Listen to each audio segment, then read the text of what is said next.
And the key to manifesting and the key to being a super attractor is to be aligned with feeling good. And that doesn't mean that we feel good all the time, but our deepest desire isn't to get that thing to feel good enough and feel good. It's to feel good so that we can allow whatever we need and whatever's of the highest good to come into our life. And that's where I think some of the wobbliness maybe shows up when it comes to manifesting, is this idea that I can think it and it will be. And that's true. You know, you can think and think and think to the point of belief, and then that can actually come into form. But more importantly, we need to really make it our commitment and our devotion to feel good. And that may mean looking at some of our shadows. That may mean having the willingness to change our mind all throughout the day. And that may mean being more committed to our well-being and our personal growth than we ever had before, but in the pursuit of feeling good, having a good life, and being a super attractor. Yeah, amazing. So it actually starts with us. And what I'm hearing you say is just that we know that it's not about getting that thing. Yeah.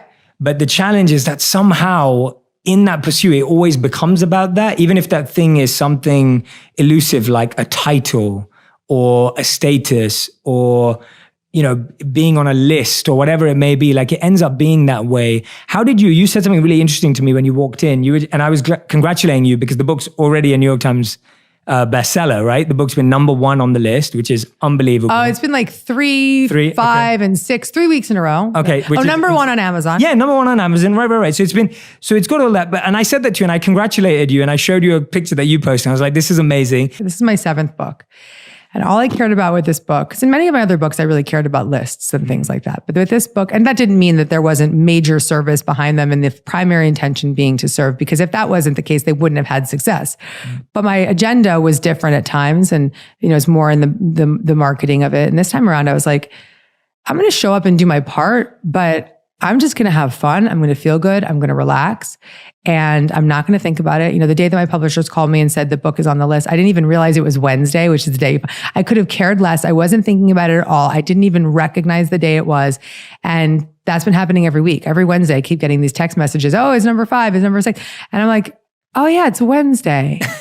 Oh, okay, cool. You know, and I'm celebrating it, but I'm celebrating it mainly from the perspective, like today, these, you know, this acknowledgement of these lists and things really just represent that it's helping people. Yes, exactly. That's it.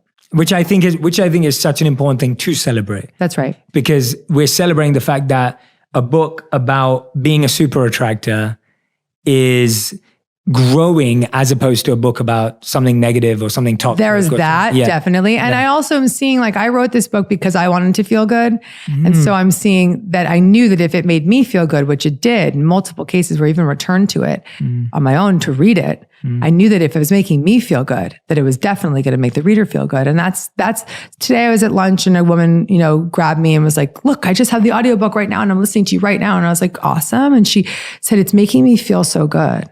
I said, well, then I've done my job. I love that. That's awesome. Yeah. Now, you've talked a lot about how, you know, we're living at a time when there's a lot of competition, there's a lot of comparing, there's a lot of, you know, me versus this, or competitors and peers and all that kind of stuff. But in this book, you know, and a lot of that makes us feel like what I'm hearing you say, you're like, oh, I'm having fun, like I'm enjoying it. But a lot of us turn to being strict with ourselves, whereas you take an approach of saying, let's be compassionate with ourselves. Tell me about that almost paradox, because we almost feel like, okay, well, if I'm competing, I need to get more organized and more strict and more, whereas you're actually saying, no, be more compassionate. Yeah. One of the biggest blocks to being a super attractor is the comparison and the belief that there's not enough to go around. And I actually wrote a whole chapter in the book called There's More Than Enough to Go Around. Love that. Yeah. And it's for that person that's like the pusher that I identified in the book, the person that's like, if I don't do it, it won't happen. And everybody around me is better than me, or I'm better than everybody else. And that separation and that judgment, that self-attack, and all the ways that we feel unworthy. And so when we start to identify the ways that we're pushing and controlling, we can begin to unpack that. And I guide the reader in the book to unpack that behavior and to recognize how much it's blocking someone from allowing and letting what they desire to come into their life. Because the real secret is to feel good. The secret is to love where you are in the moment and not compare yourself to where you think you should be. Because once you start just being psyched about what is, more of what you desire comes to you. And I can stand behind that wholeheartedly. Wholeheartedly.